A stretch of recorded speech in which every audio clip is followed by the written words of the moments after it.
Muy bien, vamos a dar inicio a esta ponencia. Muy buenas tardes con todos los presentes. Los saludamos desde Telesalud del Hospital Nacional Arzobispo Loaiza del Ministerio de Salud para darles la bienvenida a la telecapacitación Amiloidosis Cardíaca dirigida por nuestra ponente, la doctora Carolina Pimentel Fernández, médico asistente del Servicio de Cardiología del Hospital Nacional Arzobispo Loaiza.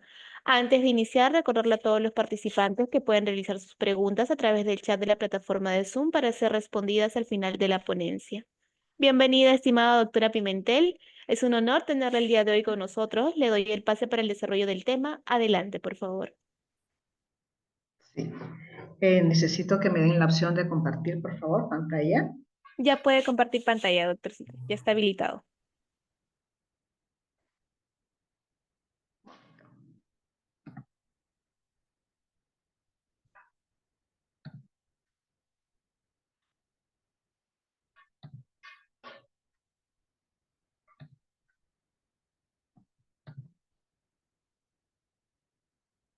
¿Pueden verlo? Se visualiza perfectamente, doctora. ¿En pantalla completa? No, no se ve en pantalla completa, no se visualiza en pantalla completa, en la parte inferior va a poder encontrar, Ahora sí. ahora sí, Muchas listo. gracias. Bueno, entonces, perdón por el retraso. Esta charla va dirigida a todos los profesionales de la salud que estén interesados en esta enfermedad tan importante y que actualmente eh, se han desarrollado muchos métodos diagnósticos para tratar de lograr llegar a un diagnóstico clínico certero, ya que primero hay que pensar en esta enfermedad para poder nosotros hacer el diagnóstico. En esta ocasión voy a tratar sobre miocardiopatía por TAS y retira en la práctica clínica diaria. Este es un estudio histológico que se ha hecho para poder nosotros saber cómo es la atención que se utiliza en aquellos pacientes en los cuales ya la última opción y digamos el gol estándar es la biopsia en algunos casos muy raros y se hace con rojo de Congo, que se ve aquí hacia la derecha, ¿no? Este es a modo solamente de información, ya que como está dirigido esta conferencia de telemedicina está dirigida a personas que quizás no tienen esta opción, pero de todas maneras también está dirigida, me imagino que están conectados médicos que podían tener la alternativa de mandar una biopsia. Bien, entonces vamos a empezar. Como primera opción, en esta diapositiva tenemos que la amiloidosis cardíaca puede ser de cadenas ligeras o también por transtirretina. Nosotros nos vamos a ocupar hoy de la amiloidosis cardíaca por transtirretina. ¿Qué es la transtirretina? La transtirretina es una proteína que se produce en el hígado, pero se produce como un tetranómero. Esto, debido ya sea a mutaciones, ya sea por envejecimiento, se van disociando. Entonces, ya no es un tetrámero, sino que es un monómero que se va plegando de forma patológica y se va posicionando ya en diversas partes del cuerpo, ya sea en el corazón, ya sea en las válvulas cardíacas, ya sea en la columna, ya vamos viendo en qué parte del corazón se va a ir posicionando estas fibras de transtirretina que están dispuestas de forma patológica. Estas fibrillas de amiloide se van colocando, como ven ustedes acá en esta imagen que es muy importante para que lo tengan en mente, son uno de los red flags que vamos a ir viendo, en el síndrome de túnel del carpo, ustedes van a ir viendo que el paciente puede ser que acuda por primera vez 7 a 10 años antes del diagnóstico de amiloidosis con un problema de síndrome de túnel del carpo. ¿Qué se llama el síndrome de túnel del carpo? Es decir, el ligamento que pasa por la muñeca se va engrosando porque ahí hay depósitos de amiloide y van comprimiendo los nervios y entonces el paciente va teniendo lo que se denomina parestesias y entonces acude al médico y meses después, años después, se llega al diagnóstico de que el paciente en realidad no era un problema básicamente por engrosamiento por otros motivos, sino que era engrosamiento porque hay un depósito de esas miofibrillas que son de amiloide. Bien, ¿cuál es la población afectada en hombres o en mujeres de esta enfermedad? Esto ha ido cambiando en las últimas décadas. Al comienzo se pensaba, como vemos en esta diapositiva, que en los hombres mayores de 65 años y en las mujeres mayores de 70. Esto ha variado un poquito porque ahora se está presentando más en mujeres que en hombres la enfermedad de amiloidosis cardíaca. Y en el corazón, ¿no? Como soy cardióloga, en el corazón sabemos que la amiloidosis por transtirretina, el principal, digamos, el órgano afectado es el corazón.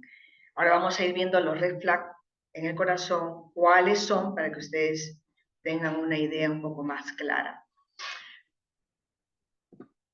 Estos son los red flags que les veníamos diciendo. Entonces, ¿qué significa red flag? Significa banderas rojas que uno tiene que tener en su mente para llegar al diagnóstico. ¿Por qué es esto? Esto es importante. Por varias razones. Una de ellas es, que les voy a explicar, es que muchos pacientes reciben diagnósticos incorrectos cuando acuden con estos síntomas. Dos, el paciente recibe tratamientos también incorrectos. Tres, el paciente inclusive puede pasar con síntomas bizarros, es decir, síntomas no muy específicos para una enfermedad, y entonces pueden pasar muchos años. Y entonces el paciente no le da mucha importancia y acude a diferentes especialistas. Y lo otro es que es importante, es un diagnóstico precoz. ¿Por qué? Porque la mortalidad es alta. La mortalidad es alta cuando ya se llega al diagnóstico, posiblemente la mortalidad puede estar en un rango de 50-60% de los pacientes a los cuales se ha diagnosticado la amiloidosis por transtirretina. Entonces, ¿cuáles son los red flags? ¿En qué me tengo yo que enfocar cuando encuentro a un paciente que viene a la consulta o que la enfermera, por ejemplo, a la hora de tomar los signos vitales, le va preguntando cuáles son sus molestias? Entonces, ¿qué es lo que tiene que saber? Primero, voy a irlos diciendo de acuerdo como están aquí escritos, pero cada uno lo puede ir apuntando o puede tomar también una foto, ¿no? Entonces, es la reducción longitudinal del strain, excepto la parte apical. Esta es una cosa más específica para los cardiólogos. Pero lo segundo sí puede servirnos para los médicos generales que seguro nos están escuchando en diversas partes del país. Por ejemplo, si usted está en un hospital donde tiene un ecógrafo y además tiene un electrocardiógrafo, entonces usted lo que va a observar cuando el paciente viene a la consulta y usted le toma un electrocardiograma y le toma un ecocardiograma, va a haber una discrepancia entre lo que usted va a encontrar en el ecocardiograma, que es un grosor del septum interventricular, discrepando con el electrocardiograma, en el cual no se va a encontrar ese hipertrofia ventricular izquierda, ¿no? O también derecha. El paciente también puede presentar bloqueo auriculoventricular, es decir, el paciente viene de pronto, le dice que le toma un electro, va a necesitar un marcapaso, y entonces ustedes dicen, a ver, ¿por qué pensamos, no? ¿Por qué un paciente de 47 años, por ejemplo, va a necesitar un marcapaso a esa edad? Entonces, lo que yo hago, entonces, empiezo a pensar en mis red flags. Es decir, a ver, ¿qué me enseñaron en esta práctica de telemedicina? Que si yo tengo un paciente joven y que va a necesitar un marcapaso, obviamente tengo que pensar que tiene que haber otras causas, y una de ellas puede ser amiloidosis. Después, sabemos que es muy importante que esta infiltración de la amiloide puede estar también en las válvulas auriculoventriculares, puede estar en el septum interauricular, en las valvas, puede estar también en el ventrículo derecho, ¿no? Lo mismo que en el septum interventricular que ya lo hemos mencionado. De 12 milímetros hasta 14 milímetros es lo que tenemos nosotros que medir, ¿no? Luego también hay una marcada expansión del volumen extracelular anormal. Esto es para los que ya están especializados en resonancia magnética, solamente para que lo sepan, pero ahí nada más queda, porque esto ya es imagenología y ahorita eso no nos interesa por el momento. Luego, sí es importante esto que les voy a ahorita explicar, los síntomas de polineuropatía o disautonomía. Es bien importante. El paciente puede llegar diciendo, ¿sabe qué, doctor? No siento los pies, no siento cuando camino, no siento el piso, ¿no? Y otro tipo de manifestaciones de polineuropatía, pero básicamente son esas. Es decir, ustedes cuando tienen un paciente que viene por eso, no tienen que pensar necesariamente, que vaya a neurología. No, no, no, no. Hay que pensar en otras causas que no sean de repente, puede ser diabetes, otras causas. Pero ojo, una causa que hay que pensarlo es por qué un paciente joven que no es diabético, un paciente joven que no tiene un problema, perdón, voy a tomar un poquito de agua. Un paciente joven que no tiene otra causa, ¿por qué tendría que tener polineuropatía? Una causa puede ser esa. La otra es la historia natural, lo que les he dicho de bilateral. Bilateral de síndrome de túnel del carpo. Bilateral, acuérdense, bilateral, síndrome de túnel del carpo. Y lo otro son marcadores, ¿no? Elevación de troponina, que también es importante. Aquí está lo que les estaba comentando. Miren, ustedes acá tienen el septum interventricular, que está engrosado. Este es el septum interventricular que está engrosado. Y acá lo ven, está engrosado. Y ustedes pueden observar el electrocardiograma que no hay hipertrofia. De hecho, ustedes pueden inclusive ver que en B1 y en B2 y en B3 hay coheces, que uno puede decir, ay, este tiene infarto. Pero efectivamente no es así, porque cuando nosotros vemos el ecocardiograma en movimiento, no hay hipocinesia, no hay acinesia en estas zonas, ¿no? Entonces, hay lo que se denomina esta disociación. Disociación, es decir, recuerden, la disociación está en que en el ecocardiograma el septum está engrosado, lo mismo que también puede estar engrosado la pared posterior, ¿eh? Y el electrocardiograma no es así. El electrocardiograma, tú puedes encontrar inclusive un electrocardiograma normal y tú sigues para adelante, ¿ok? Luego, en el strain, esto es un poquito más avanzado para los cardiólogos que estén conectados, pero si ustedes quieren saber también, ustedes pueden enviar a un centro de mayor especialidad, de alta complejidad, para que se haga el strain longitudinal. Este strain longitudinal se hace en el ventrículo izquierdo, perdón. Y entonces, el signo patoneumónico del strain es esto, quiere decir que está afectado la parte basal y medial y no está afectado la parte apical, lo que se ha denominado como el signo de la bandera de Japón, porque la punta no está afectada. Entonces, en el strain longitudinal para aquellos médicos que estén conectados, cardiólogos que hacen ecocardiografía. Ahora, esto es importante también para ustedes que están en lugares donde no tienen ecocardiógrafo, no tienen resonador, solamente ven al paciente que llega. Y miren, ¿qué es lo que llega? El paciente llega y dice que tiene esto, se le ha roto el bíceps, o sea, la inserción del bíceps se ha roto, el ligamento, entonces, ¿qué pasa? Tiene lo que se denomina el signo de Popeye.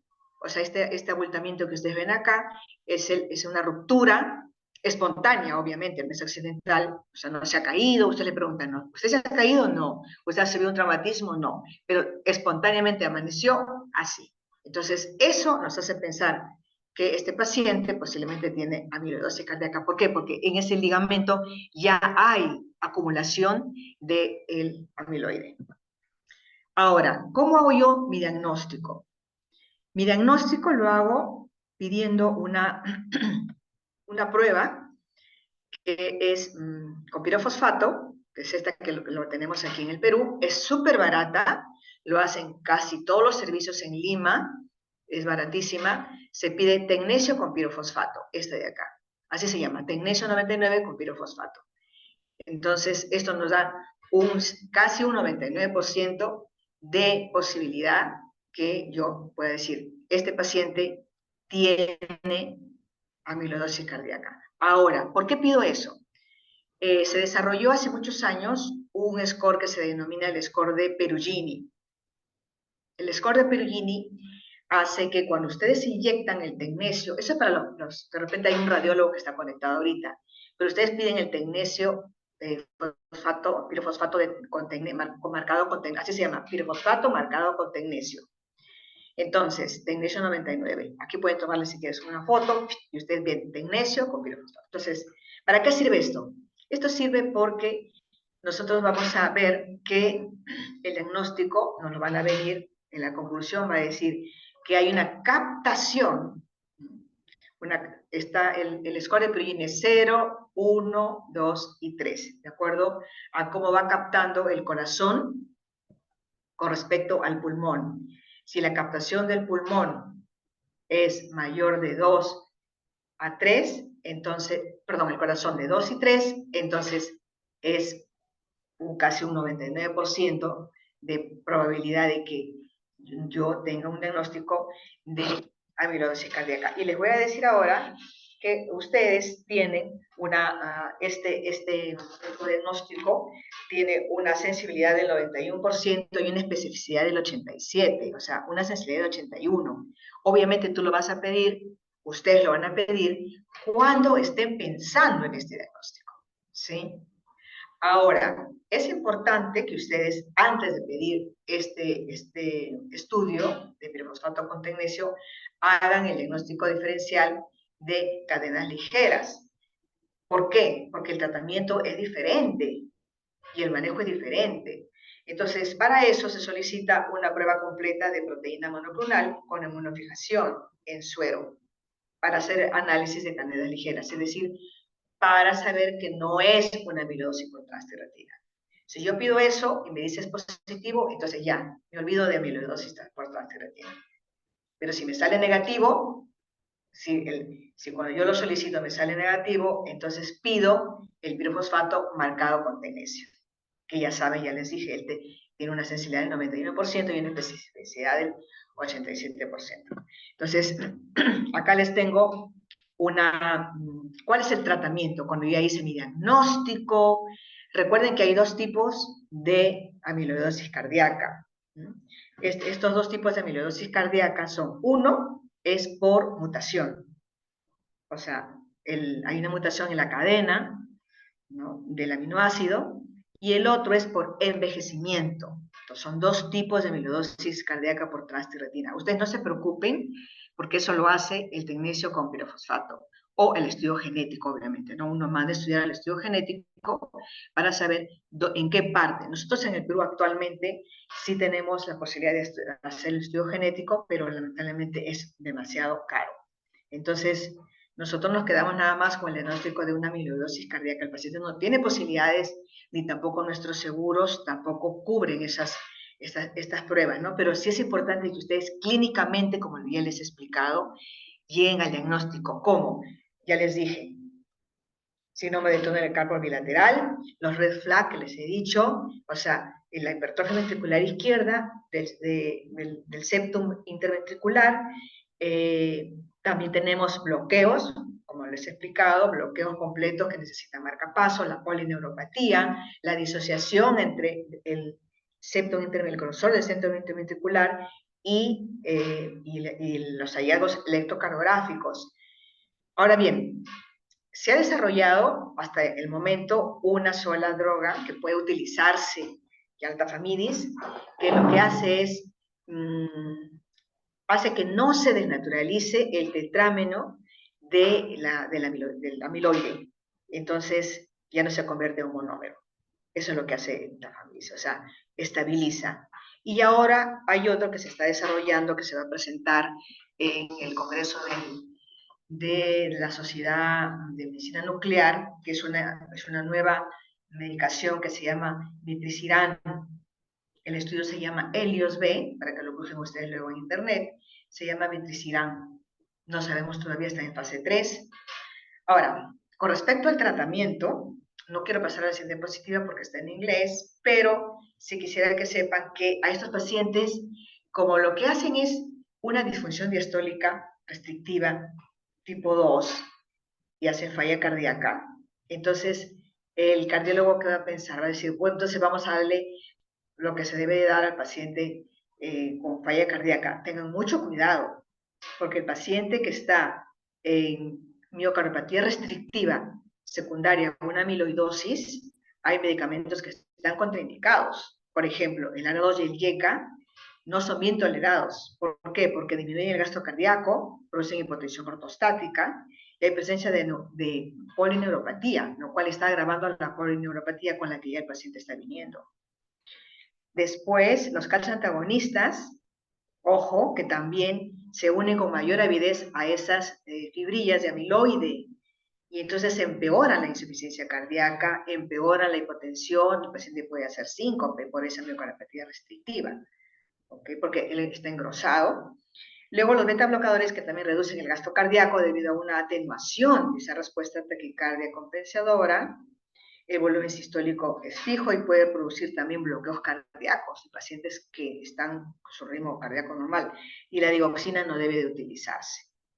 Entonces, recordar, es una enfermedad no muy común, pero ¿por qué se está haciendo común? Porque se han encontrado métodos diagnósticos, como el que les acabo de decir, pirofosfato marcado con tecnesio. Segundo, ya estamos descubriendo que los red flag ha ayudado muchísimo a que si yo tengo un paciente en mi consulta con esos red flag, entonces yo puedo pensar que efectivamente este paciente puede tener amiloidosis cardíaca. Es una enfermedad que tiene una clínica muy florida, porque miren, ataca el sistema neurológico, ataca también el sistema cardiovascular, ¿no? Entonces son varios sistemas, pero lo importante es que nosotros pensemos en esa enfermedad, ¿no? Entonces cuando recibimos a un paciente con esas características, nosotros podemos llegar a ese diagnóstico. Muchísimas gracias por su atención. Espero las preguntas que sean muchas y disculpen por el retraso. Lo que pasa es que no estoy en Lima y estoy en una zona donde no hay mucha conexión con el internet.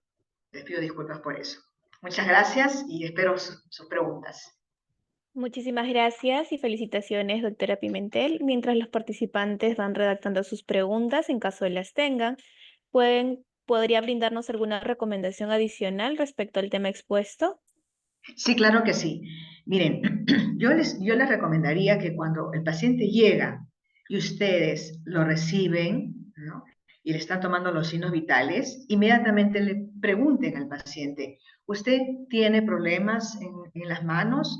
¿Usted tiene, se le adormecen las manos? No necesariamente cuando se levanta, sino durante todo el día y bilateral. No es que se me adormece uno, sino bilateral. Eso es por una parte. Y luego la posibilidad, sería fantástica, que ustedes puedan también tener un electrocardiógrafo y que puedan tomar un electrocardiograma, ¿no?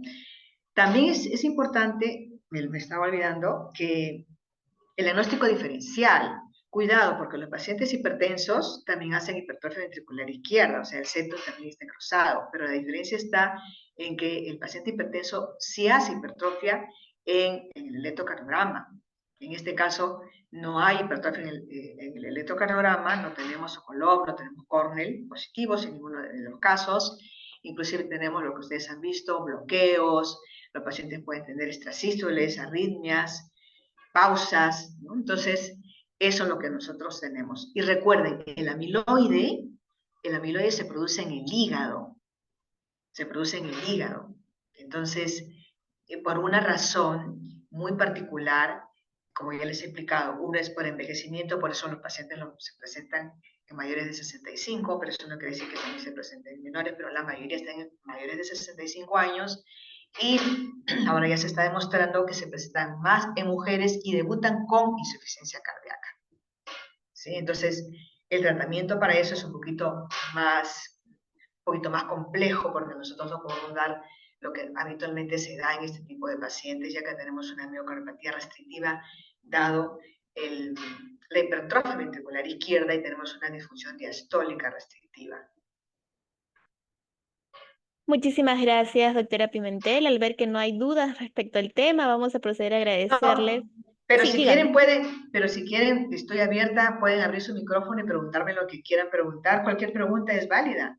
Cualquier por supuesto. pregunta. A ver, ¿de dónde están conectados? A ver que pongan en el chat, a ver, por favor, ¿de dónde están conectados? Vamos, De qué vamos a darle, hospitales? vamos a darle unos minutos a los participantes para que realicen sus preguntas. Lo pueden colocar en Sí, el apartado del chat, por favor, en caso las tengan. sí, yo los animo a que pregunten porque, como se dice, es ahora o nunca. Tienen a alguien que sabe el tema y entonces sí sería interesante que ustedes puedan preguntar o decir, miren, yo estoy en, no sé, pues en tal hospital y no tengo la posibilidad de pedir un tecnesio marcado con pirofosfato, entonces, ¿qué otra opción podría tener? No lo sé, a ver ustedes. A ver, aquí hay personas, les veo que están conectadas, pueden preguntar, ¿no? ¿De qué hospitales son?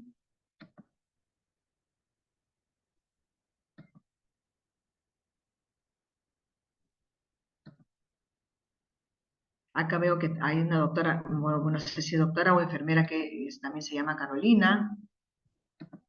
Pregunten, si es importante, del María Auxiliadora están, miren, a ver, actualmente quiero contarles que hay un registro latinoamericano, en el cual yo estoy incluida, un registro latinoamericano de amiloidosis cardíaca. Entonces, ¿para qué? Para que se haga una asociación de pacientes con amiloidosis y estos pacientes se puedan ayudar entre ellos y luego ellos mismos puedan dar también sus aportes de cómo llegaron al diagnóstico de amiloidosis cardíaca. Esta asociación ya está formada desde hace 5 años y la sede está en México. Entonces, cada paciente que es diagnosticado se envía su reporte a México para que se puedan tener un seguimiento y se les pueda administrar. El Tafamidis ya está como venta libre bueno, no sé si aquí en el Perú todavía no ha llegado Tafamidis, pero en Europa y en Estados Unidos, Canadá sí está. Pero si ingresan, si ustedes encuentran un paciente con amiloidosis cardíaca, se pueden comunicar conmigo para incluirlos en esta nueva asociación que se va a hacer de pacientes con amiloidosis para que puedan recibir esta medicación de forma gratuita. Porque recuerden, cuando se hace el pronóstico no es tan bueno. Ya han pasado muchos años, son 10 años que el amiloide se ha ido infiltrando en muchas partes del organismo y entonces ya es muy tarde cuando se hace el diagnóstico en casi el 80-90% de los casos. Muy bien, Muy bien, entonces, doctorcita, muchísimas gracias. gracias. No hay dudas respecto al tema. Se les invita a que, por favor, puedan ingresar a nuestro canal de YouTube. Nos pueden encontrar como Hospital Nacional Arzobispo Loaiza y ver nuevamente esta tan informativa telecapacitación. Nos pueden colocar en el apartado de comentarios en YouTube qué temas podemos tocar próximamente. Doctora, hay una consulta. Antes de cerrar el tema, hay una participante que nos indica lo siguiente. Doctora, ¿cómo se podría abordar al paciente en un centro de primer nivel? Sí, ¿tu nombre cuál es? Griselda, ¿no? Sí, la señorita Bea es la que está realizando la pregunta. Sí, de primera instancia, como les he contado y les he explicado, o sea, ustedes reciben ¿Es enfermera la que me ha preguntado? ¿Es licenciada? No nos especifica, doctora, a ver si la... Ah, es un médico. Ah, Médico, ya, doctora. ya. Muy bien. Miren, ustedes reciben al paciente y como les he explicado, tenemos los red flag. No sé si han podido tomar esa foto y si no, usted puede dejar ahí o puede enviarme a mi correo electrónico, que lo deben ustedes tener ahí en la presentación. Entonces, me pueden enviar. Ustedes cuando reciben al paciente, ustedes tienen, si es médico internista o médico general, siempre recuerden, el diagnóstico de un paciente se hace a través de dos formas. Uno, es una historia clínica muy bien hecha, revisando todos los sistemas. Y segundo, es el examen físico. No olvidar eso. Y lo tercero es que en la historia clínica hay que anotar a qué se dedica el paciente. Muchas veces, cuando uno pone ocupación, cometemos muchos errores diagnósticos. Les voy a poner un ejemplo.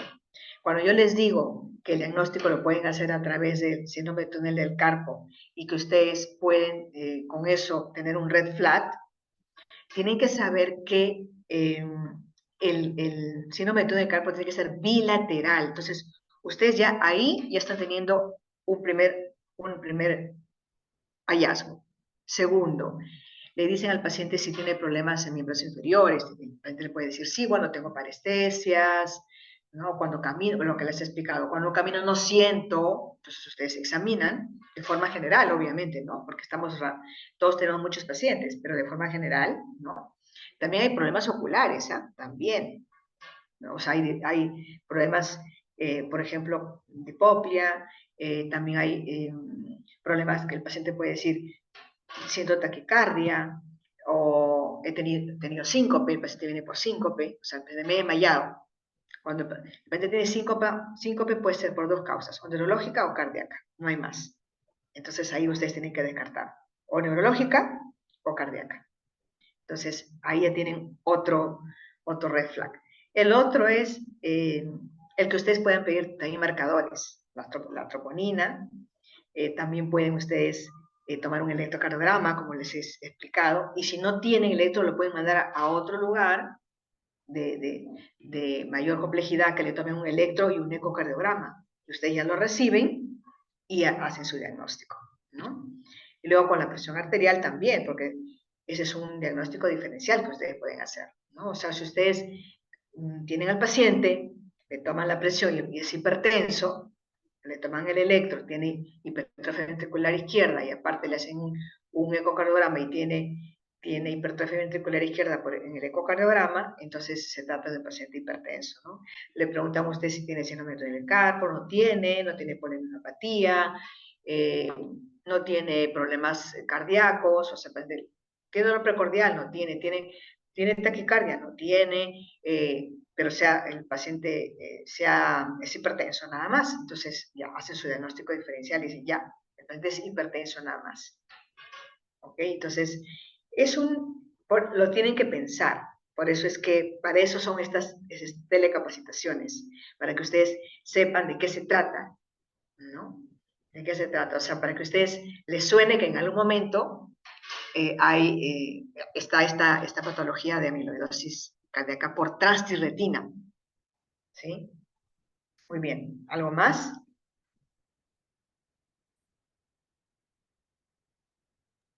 Muy Bueno, bien, sí. doctora. Eso sería Gracias. lo último. Muchísimas gracias a usted nuevamente. Esperamos contar con usted en una próxima oportunidad. Siempre es un honor tenerla con nosotros. Muchísimas gracias. Gracias a ustedes también por haberse unido a este webinar de lo que es y en telemedicina del Hospital Nacional Sabino Loaiza. Yo les agradezco también al jefe de telemedicina del Hospital Nacional, que me ha permitido la oportunidad de estar con ustedes y poder compartir esta información que les va a servir a ustedes en su práctica clínica y les va a servir a ustedes también para ayudar a muchos pacientes que posiblemente estén ahorita con ese diagnóstico y que ustedes no saben que lo tienen. Entonces ahora a pensarlo. Y no se olviden que hay un registro nacional, internacional de amiloidosis cardíaca con sede en México y se va a formar una asociación en las próximas semanas de los pacientes con amiloidosis. Ha sido un gusto estar con ustedes. Buenas tardes.